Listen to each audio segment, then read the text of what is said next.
Perfecto. Entonces, la cuestión escatológica por una escatología sencilla y bíblica es nuestra misión. Es la misión que he orado al Señor y que le he pedido que me ayude a poder mostrar con la escritura cómo es que debemos ver la escritura y cómo es que debemos analizar las cuestiones del último tiempo, de los últimos tiempos. Em, Hoy vamos a estar hablando y respondiendo a esta pregunta. ¿Tiene Dios dos pueblos? Esa es un poco lo que vamos a estar esbozando. Muy probablemente no alcance a terminar todo el material que tengo, pero haré el esfuerzo de avanzar de forma pausada y también clara. ¿Ya? Esta es la pregunta que vamos a estar viendo hoy. A modo de resumen, un poco lo que vimos la semana pasada, es que estuvimos señalando los elementos fundamentales para una interpretación escatológica bíblica y sencilla. Dijimos, ¿cierto?, que se llegan a presuposiciones distintas, por eso es que existen distintas escuelas escatológicas o de interpretación de la escatología, por el hecho de que se comienza desde presuposiciones distintas. Hablamos en primer lugar de las presuposiciones que existen dentro del sistema más popular que la mayoría de las iglesias en Latinoamérica tiene, conocido como el dispensacionalismo, y dijimos que esta se basaba en varias cosas, ¿cierto? En varias cosas. Hablamos de los puntos también que una escatología histórica, una escatología sencilla y bíblica debe tomar en consideración. Y lo que dijimos es básicamente esto a modo de resumen, que los textos claros de la escritura deben interpretar los textos que son más oscuros. En palabras sencillas, los textos que son explícitos tienen que darnos luz o tienen que dar eh, el significado de aquellos que son más complejos. Y esto se ha llamado a lo largo de la historia de la interpretación bíblica como la analogía de la fe. En segundo lugar, otra regla fundamental para poder tener una interpretación escatológica sencilla y bíblica es tomar los textos literales antes que los que son figurados o simbólicos.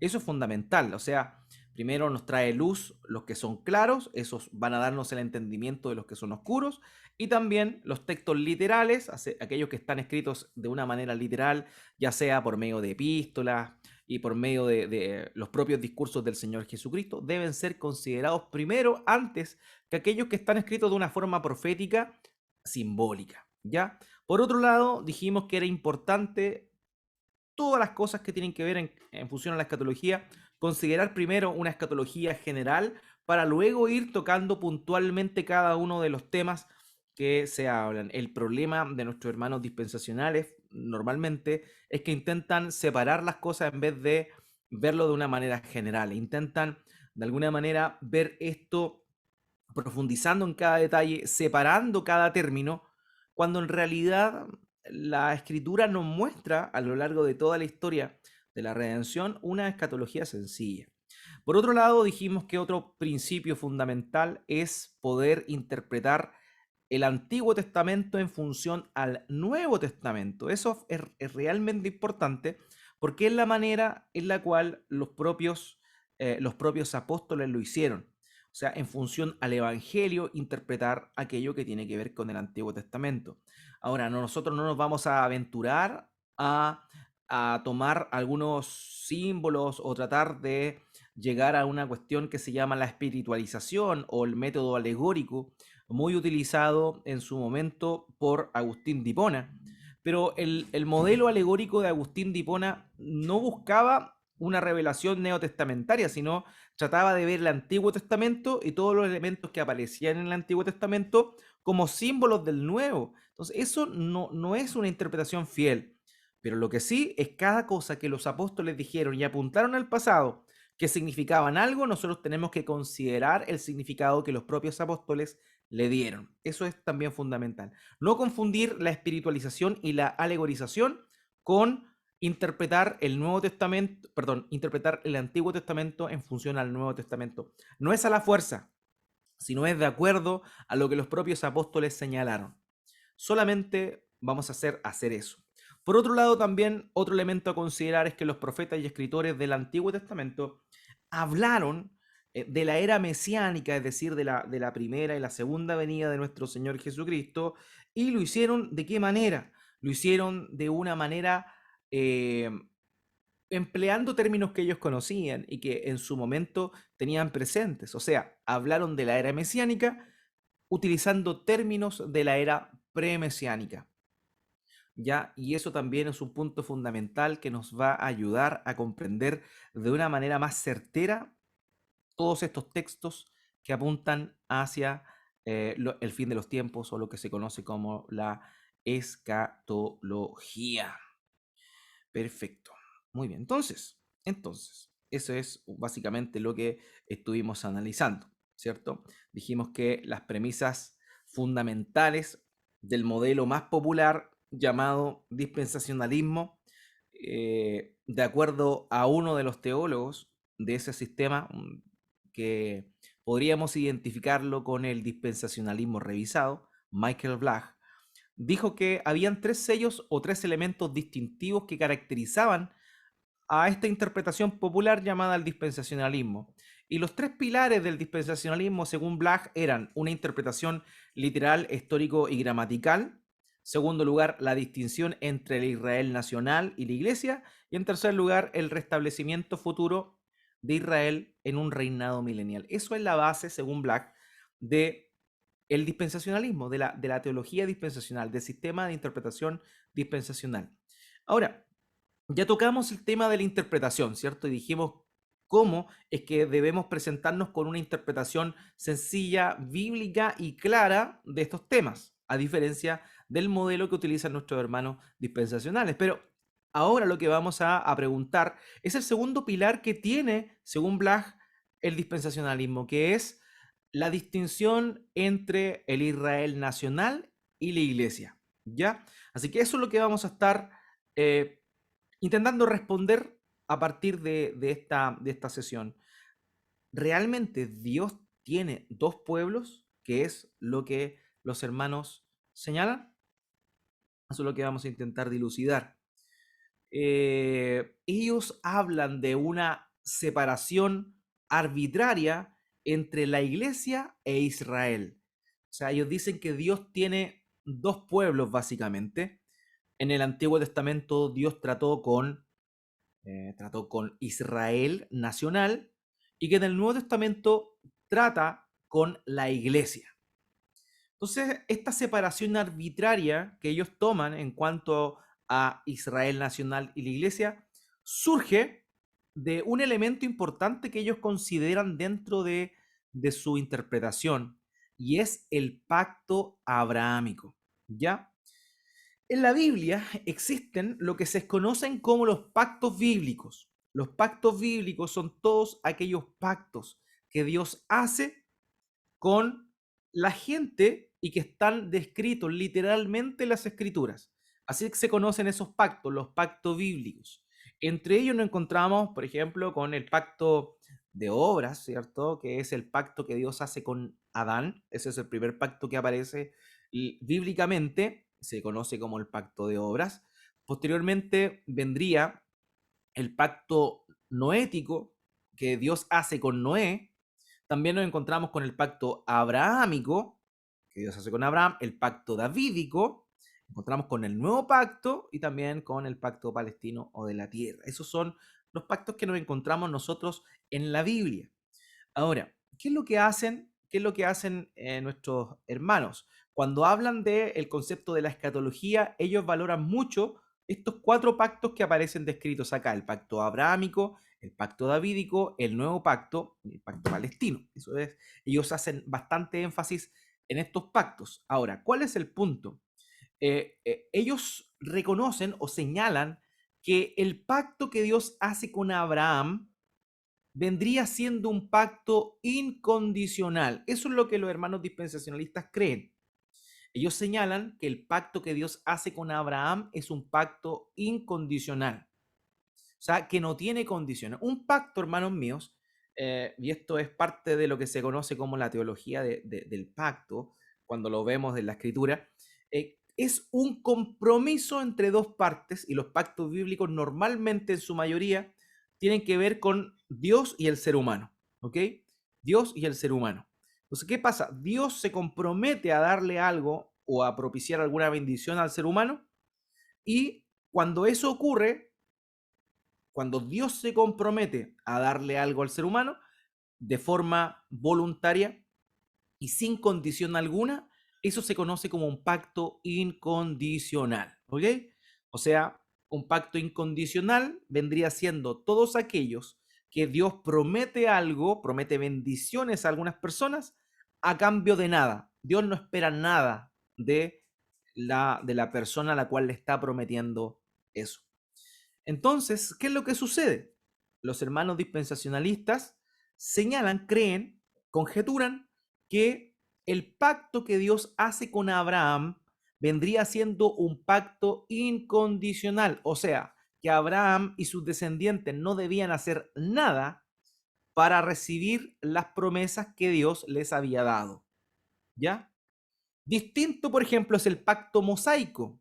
El pacto que Dios hace con Moisés es un pacto, según señalan ellos, y es cierto, es un pacto en el cual el hombre tenía que responder con obediencia. ¿Ya? Ese es el punto. Entonces, ellos dicen, hermanos dispensacionales, que el pacto con Abraham vendría siendo un pacto incondicional. Aquí encontramos con algunas declaraciones que hizo Paul Bingwer. Él es un teólogo, un escritor de la corriente dispensacional. Fíjese lo que señala él. Sin embargo, el pacto abrámico es un pacto incondicional que depende totalmente del cumplimiento de Dios. Entonces, el Israel nacional sí tiene un futuro, dado que no todas las promesas del pacto han sido cumplidas totalmente. La mayoría de los intérpretes concuerdan en que las disposiciones del pacto abrahámico no se cumplieron totalmente al cierre del Antiguo Testamento. Por consiguiente, el asunto es cómo Dios las cumplirá. Literalmente, literalmente para con Israel o espiritualmente para con la iglesia. Eso es lo que señala Paul Bingwer, un teólogo dispensacional. O sea, ellos asumen que el pacto que Dios hizo con Abraham vendría siendo un pacto incondicional, no estaba sujeto a ninguna condición. Dios le prometió a Abraham algunas cosas y él se las iba a dar sí o sí. Entonces, ¿qué es lo que sucede? Ellos dicen que este pacto no tenía ninguna condición, pero sí tenía una condición de partida que más bien correspondía como a una instrucción más que a una condición.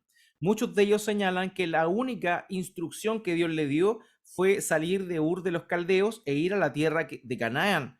Y ellos dicen que realmente eso sucedió. Por tanto, este vendría siendo un pacto incondicional. Y una de las pruebas que ellos dan es aquello que aparece en Génesis capítulos 15.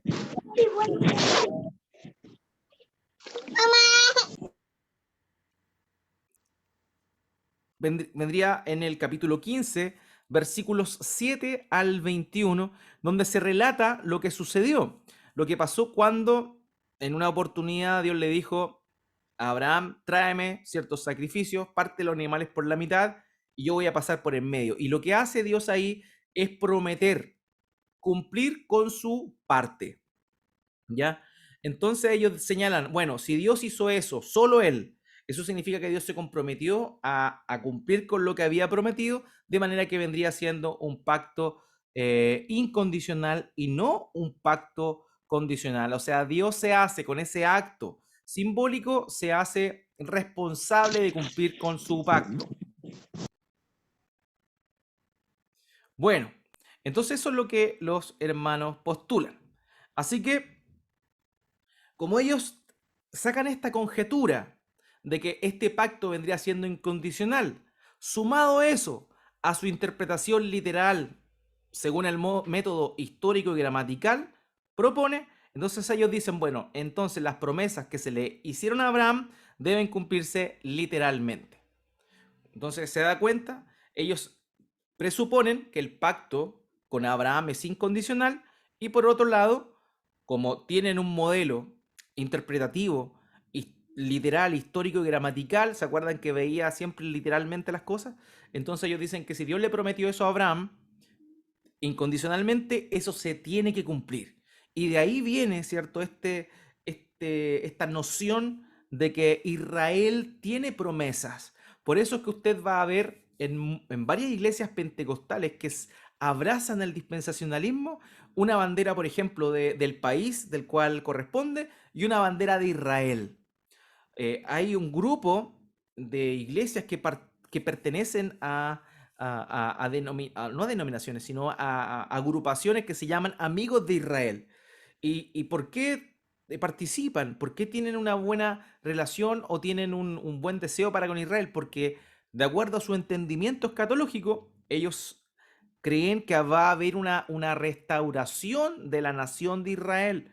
Por eso es que normalmente cuando se ven estas típicas noticias de conflictos entre Israel y los palestinos, Israel y los sirios, con el tema del Hezbollah y todas esas cosas, normalmente estos hermanos que tienen esta noción tienden a apoyar a Israel porque es el pueblo de Dios, ya que según la concepción escatológica que tienen, las promesas que Dios le dio a Abraham todavía no se han cumplido. Y no solo eso, sino que se tienen que cumplir. Y eso es lo que vemos en la práctica. Por eso muchas iglesias de pronto tocan un cuerno, celebran las 7 fiestas de los judíos, por ejemplo, porque el dispensacionalismo se mezcló un poco con el movimiento judaizante.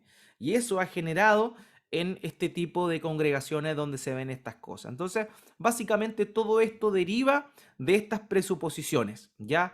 Que Dios hizo un pacto con Abraham, este pacto sería incondicional y como hoy por hoy esto no se cumplió, según ellos señalan, entonces Dios va a cumplir las promesas que le dio a Abraham en el futuro, en el futuro. Esta es la promesa que Dios le hace a Abraham, una de las cuantas, ya, pero esta es una de las que ellos señalan más. Génesis capítulo 15, versículos 18 al 21, voy a estar leyendo la Nueva Biblia de las Américas. Esta dice lo siguiente: en aquel día,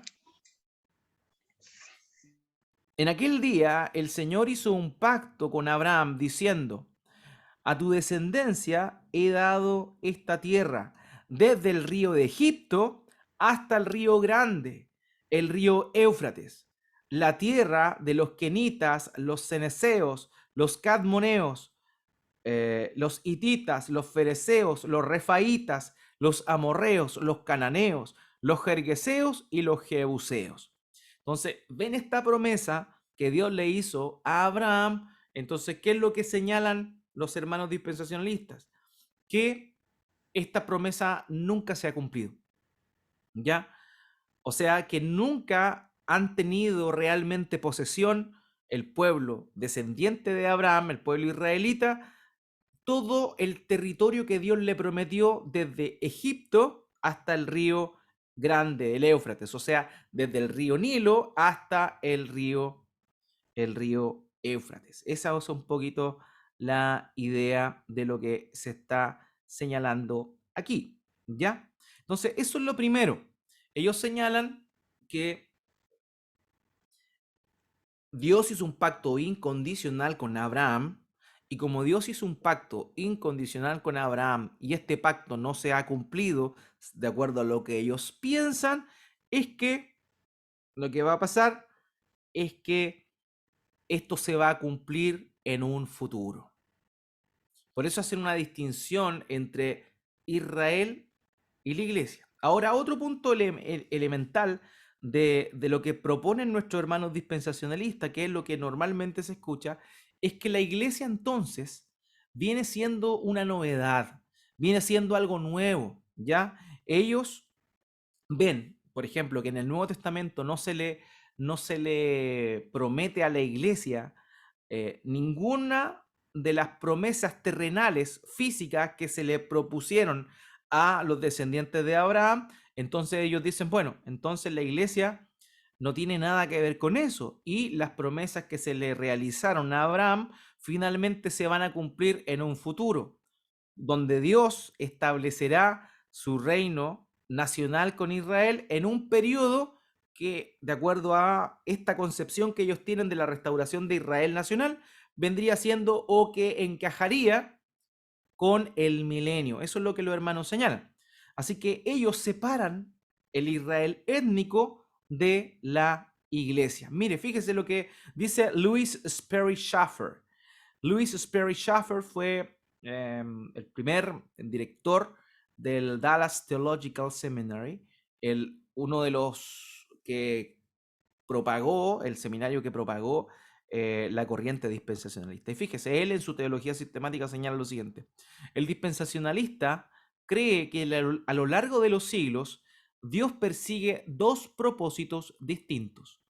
Uno relacionado con la tierra, con personas terrenales y objetivos terrenales involucrados, que es el judaísmo, mientras que el otro está relacionado con el cielo, con personas celestiales y objetivos celestiales involucrados, que es el cristianismo. ¿Se da cuenta? Entonces, Louis Sperry Schaeffer señala que Dios tiene dos pueblos con dos propósitos distintos. No ve unidad, no ve continuidad entre el Israel étnico y la iglesia.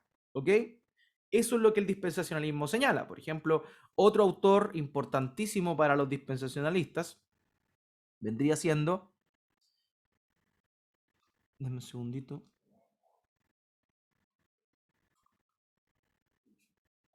vendría siendo entonces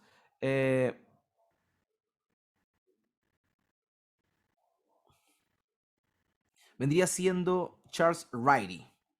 Charles Riley señala lo siguiente: él correspondería a uno de los hermanos que proponen la corriente dispensacional revisada, ¿ya? Y vendría diciendo lo siguiente Charles Riley: la esencia del dispensacionalismo entonces es la distinción entre Israel y la iglesia, ¿ya? Entonces, ¿qué es lo que pasa? Como ellos ven que Dios tiene un trato con Abraham y su descendencia de proveerle cierto territorio, cierto terreno, y ellos ven que esas promesas no se adjudican a la iglesia, entonces ellos eventualmente conjeturan, de acuerdo a su sistema de interpretación literal, histórico y gramatical, que el Israel nacional con la iglesia vendrían siendo dos pueblos distintos y que Dios tendría dos pueblos, o sea, dos misiones o dos programas distintos con cada uno de ellos. Entonces, por esa razón es que ellos ven la iglesia como una novedad, como un paréntesis. Muchos llaman a la iglesia como un paréntesis dentro del plan de Dios con su pueblo, que sería Israel. Eso es lo que los hermanos señalan. Ya ellos ven la iglesia como una novedad. Por ejemplo, el pastor MacArthur dice en su teología sistemática: la iglesia nació el día de Pentecostés. O sea, él dice que antes de Pentecostés no había iglesia. Y tiene ciertas bases para poder decir eso, pero vamos a estar viendo si esto realmente es así. Así que el dispensacionalismo señala que la iglesia es una nueva entidad creada por Dios, algo que no había sido anunciado antes en el Antiguo Testamento, y que por ese motivo no tenemos que confundir al pueblo de Dios del Antiguo Testamento con Israel. O sea, perdón, al pueblo de Dios, Israel, con la iglesia del Nuevo Testamento. Eso es lo que señala el dispensacionalismo. Por ejemplo, ¿en qué se basan para eso? Particularmente en dos pasajes. ¿Ya? Ellos señalan entonces que la iglesia vendría siendo algo novedoso, algo que no estaba dentro del plan de Dios en el Antiguo Testamento y que sería un paréntesis solamente. Efesios capítulo 3, versículo 1 al 6 dice lo siguiente: por esta causa yo, Pablo, prisionero de Cristo Jesús, por amor de ustedes los gentiles, si en verdad han oído de la dispensación de la gracia que me fue dada para ustedes, que por revelación me fue dado a conocer el misterio, tal como antes le escribí brevemente, en vista de lo cual, leyendo, podrán entender mi comprensión del misterio de Cristo. Y aquí empieza a señalar lo siguiente: que en otras generaciones no se dio a conocer a los hijos de los hombres, como ahora ha sido revelado a sus santos apóstoles y profetas por el Espíritu. A saber que, ¿cuál sería el misterio? A saber lo que viene ahora, que los gentiles son coherederos y miembros del mismo cuerpo, participando igualmente de la promesa en Cristo Jesús mediante el Evangelio. Entonces, ¿qué dicen ellos? Ellos dicen, bueno, Pablo está diciendo aquí que el misterio de Cristo en otras generaciones no había sido dado a conocer, sino que ahora se ha dado a conocer. Entonces ellos dicen, entonces el misterio es algo novedoso. La iglesia vendría siendo un misterio novedoso, algo que no estaba manifestado en la antigüedad dentro del plan de Dios. Entonces ocupan este pasaje para señalar eso. ¿Perfecto? Otro pasaje que se ocupa normalmente es este. Mateo capítulo 16, versículo 18. Esto viene luego de la confesión de Pedro, ¿cierto? Cuando el Señor Jesucristo le pregunta a sus discípulos, bueno, la gente, ¿quién dice que yo soy? ¿Quién dice la gente que yo soy? Entonces, Pedro dice, tú eres el Cristo, el Hijo del Dios viviente. Entonces, ¿qué está señalando? Tú eres el Cristo, el Hijo del Dios viviente. O sea, el Señor Jesucristo, quien estaba presente ahí, era el ungido, era el Mesías, el Hijo de Dios. Era una realidad que antes no había estado descubierta, no se había unido la idea de que el Mesías era el Hijo de Dios y Dios mismo por propia naturaleza.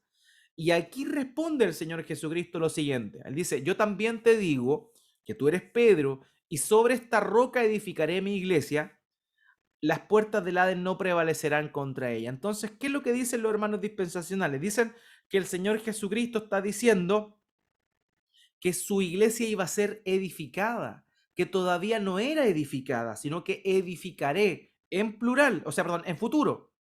Entonces, ellos dicen, luego de la venida del Espíritu Santo, recién ahí nace la iglesia.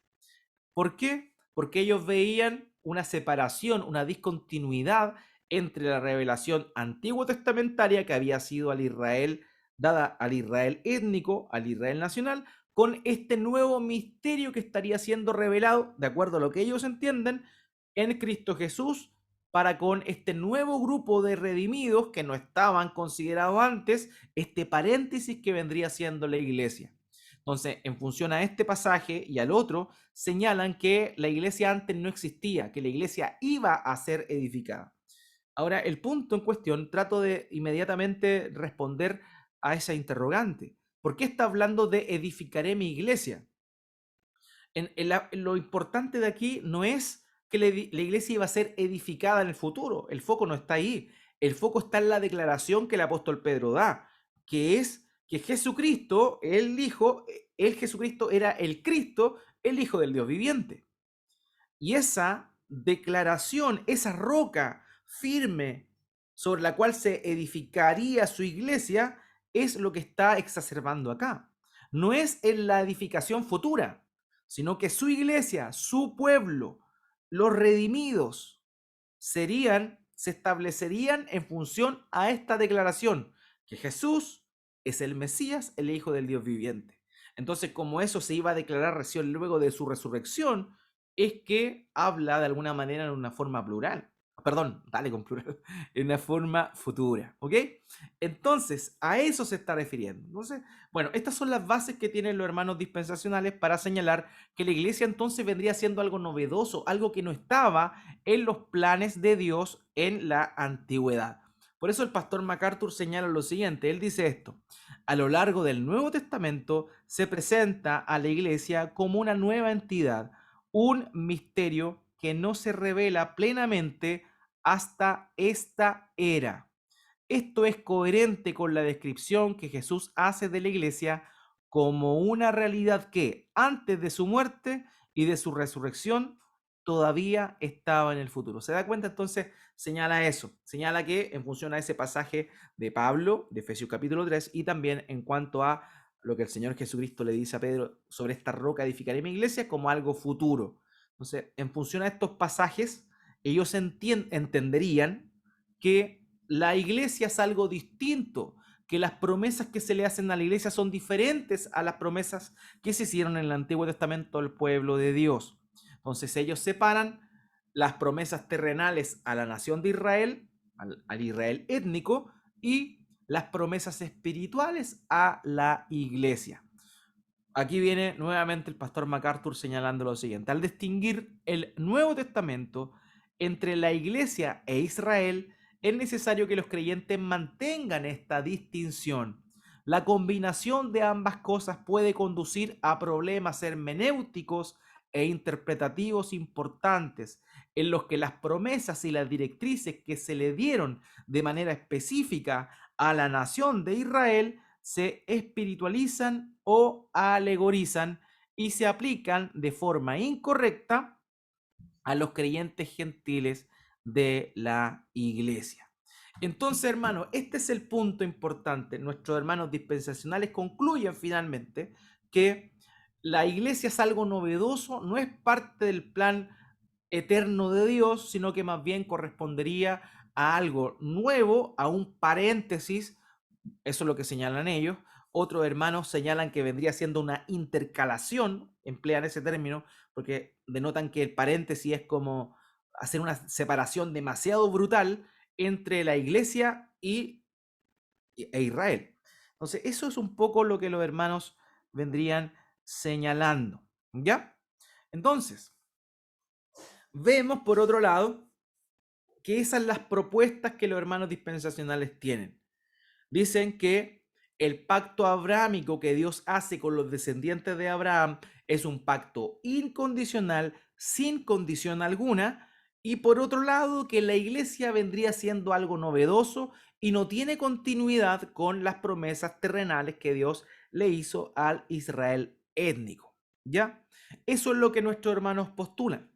Pero en contraposición a estos puntos que ellos entienden, es que nosotros tenemos que ver, y cómo nosotros vemos estas cosas es de una manera diferente. Una de las diferencias que existen, ¿ya? Es que nosotros entendemos que todos los pactos bíblicos, el pacto con Adán, el pacto noético, el pacto abrámico, el pacto mosaico, todos ellos vendrían siendo parte de un solo pacto que se conoce teológicamente como el pacto de gracia. ¿Qué hacen los hermanos dispensacionalistas? Ellos lo ven cada uno como un pacto distinto, porque la esencia del dispensacionalismo es, por eso se llaman dispensacionalismo, viene de dispensación, de que Dios tiene tratos distintos con algunas personas. Entonces de ahí nace el nombre dispensacionalismo. Entonces, a diferencia de ellos señalan cada uno de los pactos de una forma independiente. Ellos ven el pacto abrámico independiente del pacto con Moisés e independiente del pacto que Dios hace con David. Pero en realidad, todos estos pactos, cuando uno lee la Biblia completa, se da cuenta que están unidos, tienen la misma idea, ¿ya?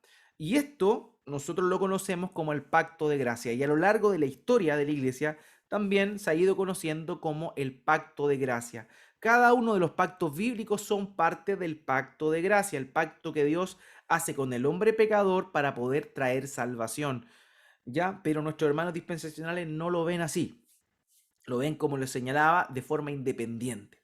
Ya, entonces, desde un comienzo, el pacto de gracia entre Dios y el hombre pecador se va desarrollando a lo largo de los pactos bíblicos. Es el mismo pacto, pero que empieza a mostrarse progresivamente y a revelarse progresivamente en cada uno de los pactos que vemos. De manera que el pacto abrahámico está ligado con el pacto mosaico y ligado con el pacto davídico. ¿Ya? No podemos ver nosotros el pacto abrahámico como distinto al pacto con Moisés, porque el pueblo al cual Dios le da su ley, el pacto que hace con Moisés, es el mismo pueblo que venía de Abraham. Son los descendientes de Abraham. Entonces no podemos separar el pacto que Dios hace con Abraham con el pacto que Dios hace con Moisés, porque es el mismo. Simplemente es una progresión, es un desarrollo de ese pacto que apuntaría finalmente al nuevo pacto en Jesucristo. Ya esto vamos en algún momento probablemente lo que es la teología del pacto, entenderlo más profundamente, solamente lo estoy esbozando ahora. Entonces, a diferencia de nuestros hermanos dispensacionales que ven todos los pactos de forma no conectada, de forma independiente, el desarrollo de la revelación divina nos muestra y evidencia que cada uno de los pactos está concatenado con el anterior y que viene siendo el desarrollo del mismo pacto, que vendría siendo en sí el deseo de Dios de restablecer y salvar primeramente la comunión con el hombre y salvar al hombre eternamente de una condenación en el lago fuego y azufre, que era la que arrastraba desde la caída de Adán. Entonces la premisa que nosotros tenemos es que de ninguna manera podemos ver el pacto abrahámico como distinto a los demás. Hermanos, el propósito de Dios siempre fue salvar a la humanidad. ¿Ya? Y aquí nos diferenciamos de los hermanos dispensacionalistas, porque nosotros entendemos que desde el principio la primera profecía que se hace de la venida del Mesías se hace ¿cuándo? En Génesis capítulo 3 versículo 15, cuando a la serpiente se le dice que la simiente de la mujer le pisaría la cabeza, le aplastaría la cabeza a la simiente de la serpiente. Ahí viene la promesa del Mesías. Y Adán no era judío, Adán no era descendiente de Abraham. Adán es el representante de la humanidad, el cabeza federal, como se le llama teológicamente, a el representante de toda la humanidad. Por eso es que cuando Adán peca, todos nosotros, los descendientes de Adán, pecamos y venimos muertos espiritualmente porque Adán pecó. Entonces, como Adán pecó, nosotros hoy hemos heredado esa misma condición. Perfecto. Entonces, el punto aquí es que no hay una distinción entre lo que Dios hace con Abraham con el resto del mundo. No, Dios llama a Abraham con el propósito de comenzar a restablecer su relación con toda la humanidad. Por eso es que el pacto que Dios hace con Abraham cumple el propósito de traer salvación a todas las naciones por medio de Abraham. Entonces, no es que Dios toma a Abraham para establecer una relación exclusiva con él. No, Dios llama a Abraham para, por medio de él, por medio de Abraham, restablecer su relación con todas las naciones. Abraham era el medio para llevar a cabo el propósito de Dios. Entonces, no podemos separar el pacto que Dios hace con Abraham distinto a la salvación de toda la gente, de todo pueblo, lengua y nación. ¿Por qué razón? Porque Abraham fue escogido precisamente para traer bendición a todas las naciones de la tierra. Fíjese lo que aparece aquí en Génesis capítulo 12, versículo 1 al 3, que es la primera vez ya que Dios se le aparece a Abraham. Ya este es la primera manifestación del pacto abrahámico. Génesis 12 del 1 al 3. Y el Señor dijo a Abraham, vete de tu tierra, de entre tus parientes, de la casa de tu padre, a la tierra que te mostraré. Haré de ti una nación grande y te bendeciré. Engrandeceré tu nombre y serás bendición. Bendeciré a los que te bendigan y al que te maldiga, maldeciré. En ti serán benditas todas las familias de la tierra. Hermanos míos, el pacto abrahámico tenía una promesa importante y vamos a verlo más detenidamente. En primer lugar, prometía una descendencia. En segundo lugar, prometía un territorio, terreno, tierra. Pero también prometía ser de bendición para todas las familias de la tierra. Entonces, el plan de Dios con Abraham no es solamente tomar exclusivamente a Abraham y a su descendencia para darle salvación, sino que Dios toma a Abraham con el propósito de restablecer su relación con el ser humano de forma general. En el capítulo 11 de Génesis nos encontramos con la famosa Torre de Babel, donde las naciones se rebelaron contra Dios construyendo este sigurat, esta sigurat para llegar al cielo. Entonces, ¿qué hace Dios? Como vio la maldad del ser humano en su conjunto, los dispersa por todo el mundo y también confunde sus lenguas, sus idiomas. Y ahí es como surgen los distintos idiomas que los seres humanos tienen. Entonces, inmediatamente después de eso, de ese juicio divino, viene la promesa de restauración y de salvación para todas las naciones a través de la descendencia de Abraham. Entonces, no es que toda la gente estaba destruida y Dios solamente quiere relacionarse con Abraham. No, sino que todos estaban condenados y Dios toma a Abraham con el fin de restablecer su comunión y otorgar salvación a todas las naciones. En ti serán benditas todas las naciones de la tierra. ¿Ya? Y Pablo ratifica esta misma idea en Romanos capítulo 4, versículos 16 al 18. Fíjese lo que dice Pablo acá. Por eso es por fe, para que esté de acuerdo con la gracia, a fin de que la promesa sea firme para toda la posteridad, no solo a los que son de la ley, sino también a los que son de la fe de Abraham, quien es padre de todos nosotros. Pablo está diciendo esto. Pablo, ¿a quién le está escribiendo? A los romanos. Los romanos. Ahora él dice todos nosotros. Él era judío. Él era descendiente de Abraham, pero le está hablando a romanos, gente que era gentil. Por tanto, cuando dice que Abraham es padre de todos nosotros, se está refiriendo a que también Abraham es padre de los gentiles que creen en Cristo. Continúo. Como está escrito, te he hecho padre de muchas naciones, delante de aquel en quien creyó, es decir, Dios, que da vida a los muertos y llama las cosas que no son como si fueran.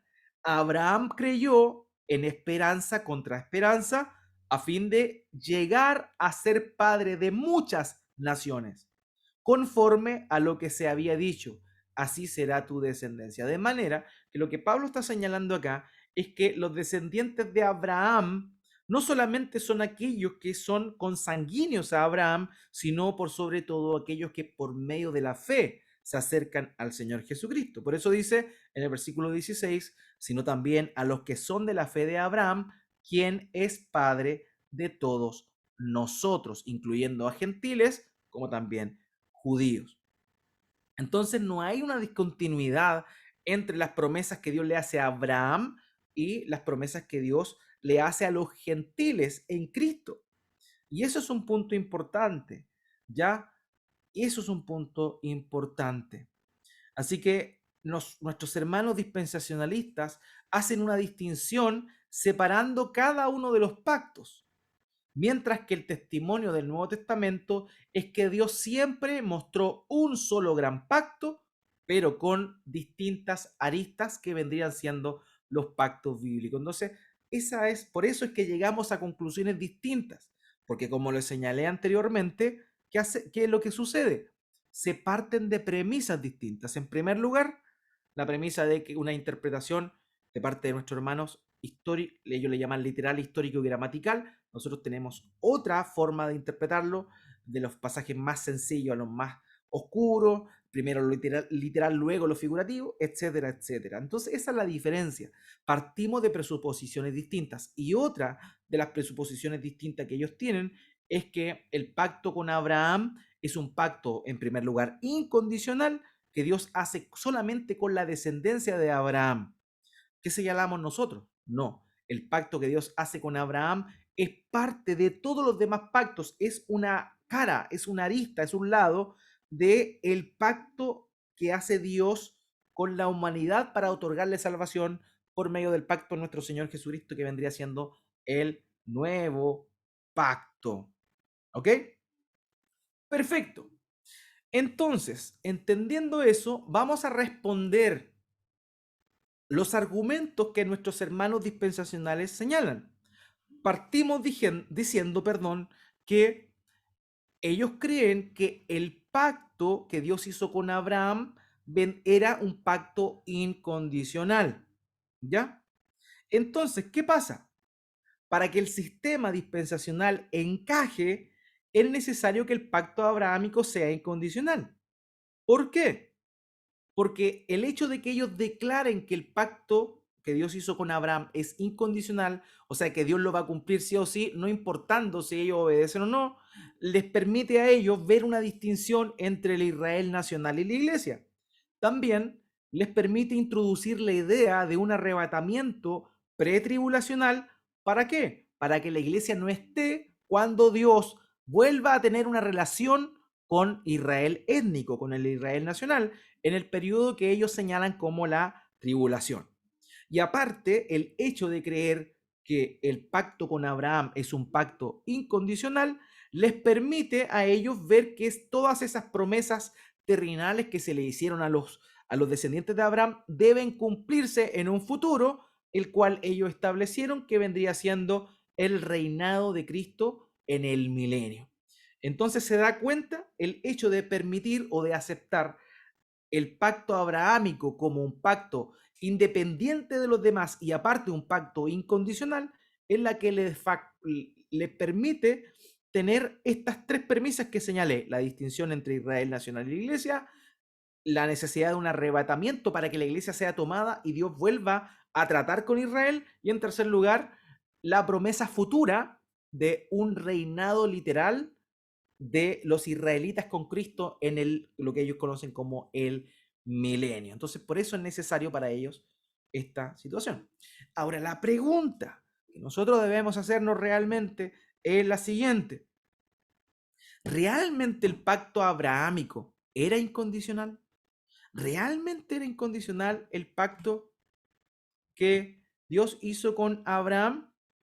¿Acaso este pacto solo consistía en que Dios les daría eventualmente tierra a ellos? Y eso es algo que vamos a estar intentando responder ahora con el poquito tiempo que nos queda. A continuación, el pacto que Dios hizo con Abraham no solo era un pacto que tenía que ver con territorio. Ya lo señalamos. Dios también le promete una descendencia. Génesis 12 del 1 al 2. Y el Señor dijo a Abraham: vete de tu tierra y tus parientes y de la casa de tu padre a la tierra que yo te mostraré. Haré de ti una nación grande y te bendeciré y engrandeceré tu nombre y serás bendición. Entonces, la promesa que Dios le hace a Abraham en este pacto es que le iba a ser una nación grande, ¿cierto? Y también que le iba a dar territorio. Fijémonos acá en Génesis capítulo 13, el capítulo que le sigue, 14, verso 14 al 17. Aquí vemos cómo aparece la tierra. Y el Señor dijo a Abraham, después que Lot se había separado de él: alza ahora los ojos y mira desde el lugar donde estás hacia el norte, el sur, el oriente y el occidente. Pues toda la tierra que ves te la daré a ti y a tu descendencia para siempre. Haré tu descendencia como el polvo de la tierra, de manera que si alguien puede contar el polvo de la tierra, también tu descendencia podrá contarse.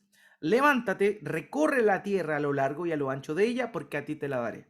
Entonces se da cuenta, siempre, cada vez que se repite el pacto, no solo en Génesis 12, sino en todos los otros versos, se muestra que el pacto consistía en la promesa de una descendencia, la promesa de un territorio y también la promesa de bendecir a las naciones de la tierra por intermedio de Abraham. Nos encontramos entonces en el capítulo que le sigue, Génesis 15 del 4 al 6. Pero la palabra del Señor vino a él, a Abraham, diciendo: tu heredero no será este, sino uno que saldrá de tus entrañas. Él será tu heredero. El Señor lo llevó afuera y le dijo: ahora mira al cielo y cuenta las estrellas, si te es posible contarlas. Y añadió: así será tu descendencia. Abraham creyó en el Señor y se lo conoció por justicia. ¿Ya? Entonces aquí nos encontramos nuevamente, cada vez que Dios repite el pacto a Abraham, lo que le promete es descendencia, tierra y también, como partió en la primera promesa en Génesis 12, de ser de bendición a las naciones de la tierra. Voy a leer ahora Génesis 15, del 18 al 21.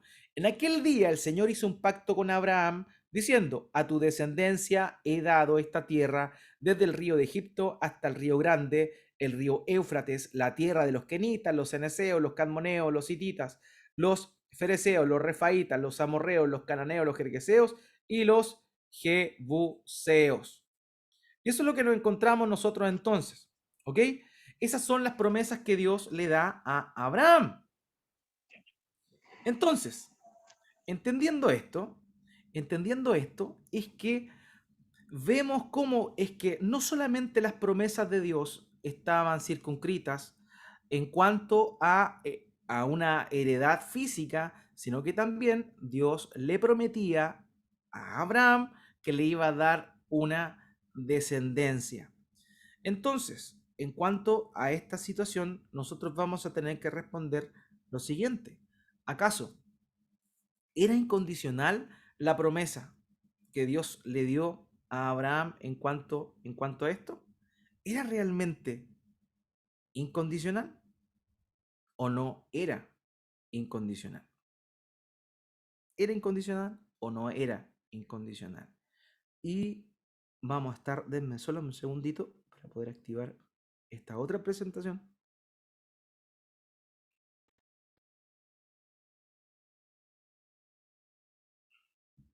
Y vamos a ver a continuación.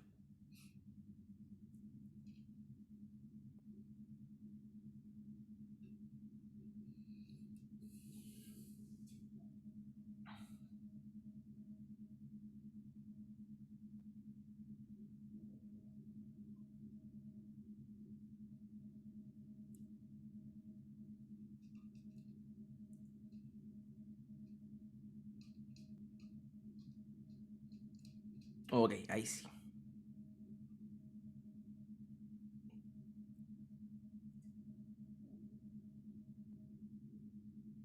Perfecto. Entonces, como los estaba diciendo, entonces Dios le promete a él, le promete una descendencia y le promete un territorio. En el Génesis capítulo 17, versículo 4 al 8, dice lo siguiente: en cuanto a mí, ahora mi pacto es contigo y serás padre de multitud de naciones. Se da cuenta que vuelve a repetir el llamado de ser de bendición a las naciones. No solamente territorio, no solamente descendencia, sino ser padre de multitud de naciones, traer bendición a las naciones. Dice, y serás padre de multitud de naciones, y no serás llamado más Abraham, sino que tu nombre será Abraham, porque yo te haré padre de multitudes de naciones, te haré fecundo en gran manera, y de ti haré naciones, y de ti saldrán reyes. Estableceré mi pacto contigo y con tu descendencia después de ti por todas las generaciones, por pacto eterno de ser Dios tuyo y de toda tu descendencia después de ti. Después de ti.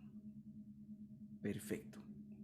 Entonces, vemos que el Señor dice, y te daré a ti y a tu descendencia después de ti la tierra de tus peregrinaciones, toda la tierra de Canaán como posesión perpetua, y yo seré su Dios. Entonces la promesa no solamente consistía en territorio, sino también en una familia y una bendición a las naciones. Ahora bien, hermanos, la propia escritura señala que el pacto que Dios hizo con Abraham era un pacto condicional y no un pacto incondicional. Fíjese lo que dice en Génesis 17 del 1 al 2. Dice, cuando Abraham tenía 99 años, el Señor se le apareció y dijo, yo soy el Dios Todopoderoso. Anda delante de mí y sé perfecto. Yo estableceré mi pacto contigo y te multiplicaré en gran manera. Fíjese que lo que demandaba el Señor para el pacto era que Abraham anduviera delante de él de forma perfecta. Anda delante de mí y sé perfecto. Aparte, fíjese lo que dice en el versículo 9, Génesis 17:9. Y yo lo he escogido para que mande a sus hijos y a su casa después de él que guarden el camino del Señor, haciendo justicia y juicio, para que el Señor cumpla en Abraham todo lo que él ha dicho acerca de él. Se da cuenta que hay una condición aquí. ¿Cuál es la condición? Que él, Abraham y sus hijos guarden el camino del Señor, hagan justicia y juicio, para que el Señor cumpla con este pacto. Entonces, amados, vemos claramente en este pasaje que el pacto que Dios hace con Abraham no es incondicional, sino que es condicional a la obediencia que Abraham y sus descendientes debían tener ante estas situaciones. En Levítico, capítulo 26, versículos 27 al 33, dice: si a pesar de todo esto no me obedecen, sino que proceden con hostilidad contra mí, entonces yo procederé con ira y hostilidad contra ustedes. Yo mismo los castigaré 7 veces por sus pecados. Comerán la carne de sus hijos y la carne de sus hijas comerán. Destruiré sus lugares altos, derribaré sus altares de incienso y amontonaré sus cadáveres sobre los cadáveres de sus ídolos, pues mi alma los aborrecerá. También dejaré en ruinas sus ciudades, desolaré su santuario y no oiré sus suaves aromas. Oleré, perdón, sus suaves aromas. Asolaré la tierra de tal modo que sus enemigos que se establezcan en ella queden pasmados. A ustedes, sin embargo, los esparciré entre las naciones y desenvainaré la espada en pos de ustedes y su tierra será asolada y sus ciudades quedarán en ruinas. De manera, amados míos, que estos pasajes nos muestran que si ellos no obedecían y no seguían el camino del Señor, Dios iba a quitarle las promesas que le había dado. De manera que el pacto abrahámico no es un pacto incondicional, sino que es, de acuerdo a estos pasajes que hemos leído, que están dentro de lo mismo, un compromiso, un pacto condicional a la obediencia de ellos, ¿ya? Y por eso es que Dios le da en el capítulo 17 y el 18 otros elementos que muestra que este pacto vendría siendo no un pacto incondicional, sino condicional a la obediencia de Abraham y a sus descendientes. Hermano, otro punto importante que ellos, eh, que ellos, que ellos señalan es que Dios no cumplió literalmente las promesas que Dios le dio a Abraham. No le dio todo el territorio y tampoco, particularmente eso es lo que señalan, y por eso dicen que es necesario que venga el milenio donde Dios restablezca y finalmente cumpla con las promesas que le dio a Abraham. Pero honestamente Dios cumplió con todo. Dios cumplió con darle una gran descendencia. Dios cumplió también con darle territorio. Y vamos a ver algunos pasajes que nos muestran cómo es que Dios cumplió la promesa de Abraham. Romanos capítulo 4, versículo 16.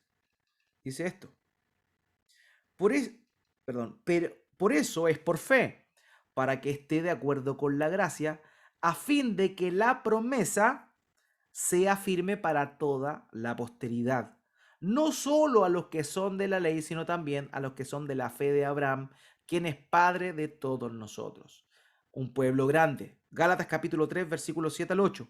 Por tanto, sepan que los que son de fe, estos son hijos de Abraham. La escritura, previendo que Dios justificaría a los gentiles por la fe, anunció de antemano las buenas nuevas de Abraham, diciendo: en ti serán benditas las naciones, todas las naciones. Gálatas capítulo 3, versículo 29.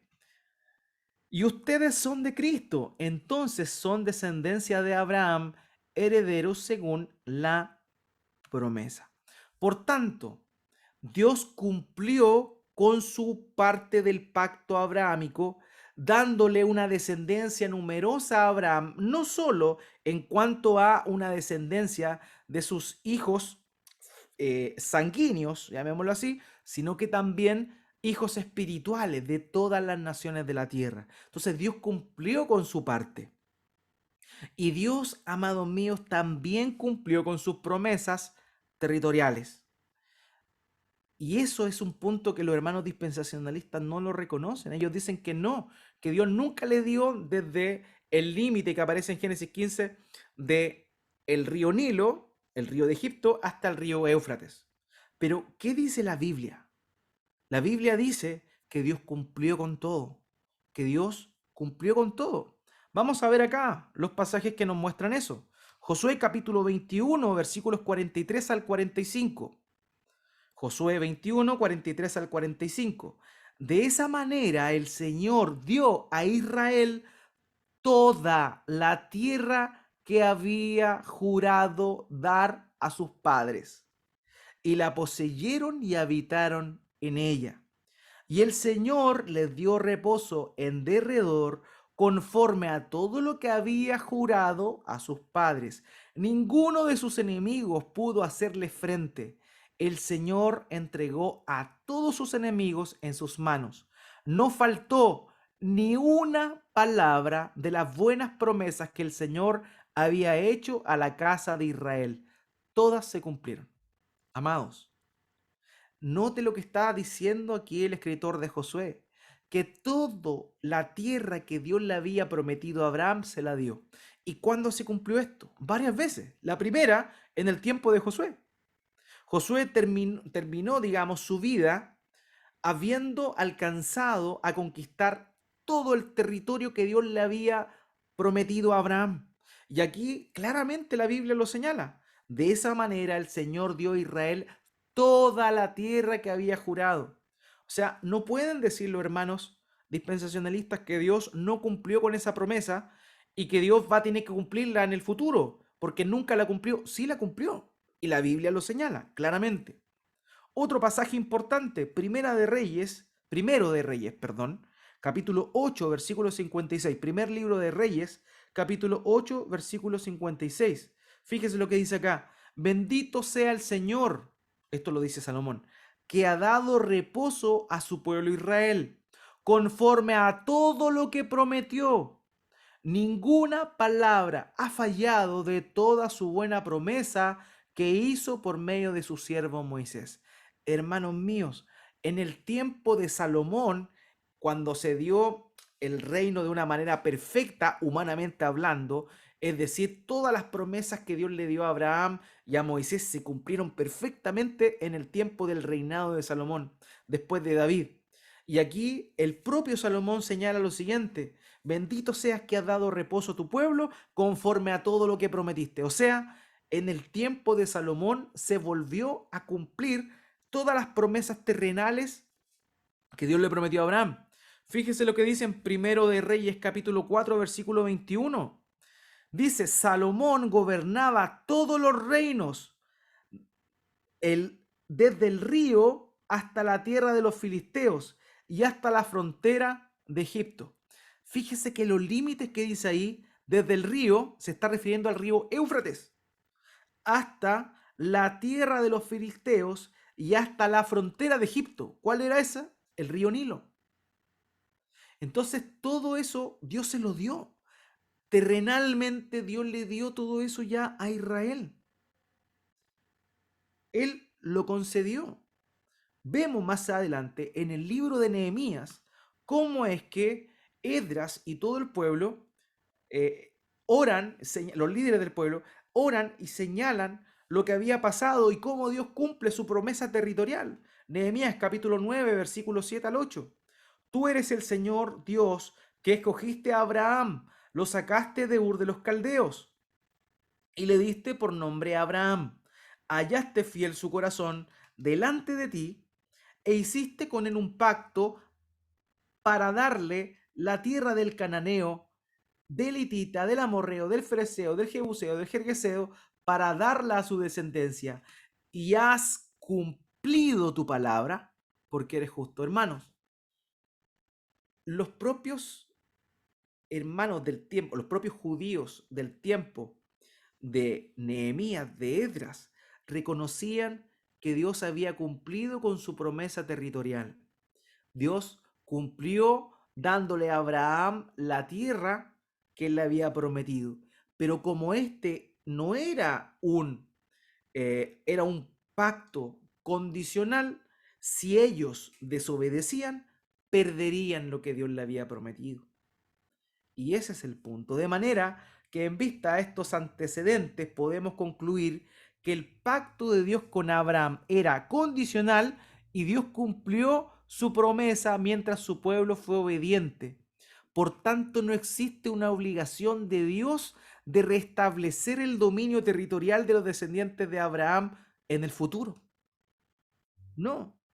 Por eso es que Dios nos muestra por medio de esto que Dios cumplió con su parte del pacto condicional que le dio a Abraham. ¿Ya? Y hasta aquí nomás voy a llegar hoy día a modo de resumen. Lo que puedo señalar, hermanos míos, es que en primer lugar, Dios le da un pacto a Abraham que está ligado a los demás pactos. El pacto mosaico, el pacto davídico, no es independiente. Por otro lado, el pacto que Dios hace con Abraham es un pacto condicional a la obediencia de Abraham y a la obediencia de la descendencia de Abraham. No es un pacto incondicional. Y por otro lado, Dios cumplió con las promesas que le hizo a Abraham. Las promesas de tener una tierra, las cumplió, acabamos de ver los versículos, y también la promesa de tener una gran nación y bendecir por medio del linaje de Abraham a las naciones de la tierra. Dios cumplió con esa parte. De manera que esta premisa de separar a Israel, vamos a ver la otra semana, Dios mediante, si realmente la iglesia es algo novedoso dentro de él, la revelación divina. Si acaso verdaderamente es un paréntesis, si verdaderamente nunca se habló de la iglesia en el Antiguo Testamento. Y eso, Dios mediante, lo continuaremos revisando la próxima semana. Preguntas.